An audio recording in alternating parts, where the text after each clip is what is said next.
συνεχίζουμε με τη συνέντευξη. Μάριε, ποιος γράφει τα κομμάτια σας, συμβάλλουν όλα τα μέλη των Night Rage στη σύνθεση των κομματιών? Κοίταξε, βασικά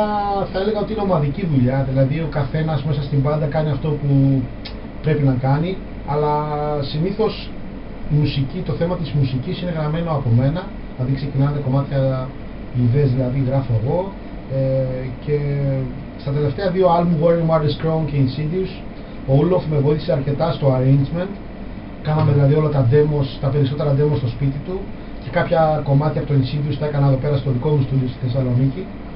Στίχους γράφουμε μαζί με τον Άντωνη, δουλεύουμε ομαδικά δηλαδή, έχουμε,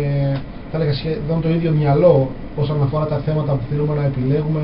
για το στιχουργικό περιεχόμενο των τραγουδιών, και νομίζω ότι δουλεύουμε πολύ καλά έτσι, δηλαδή αφήνω και τους άλλους δηλαδή να βάζουν τις ιδέες τους με την μπάντα, δεν θέλω να είναι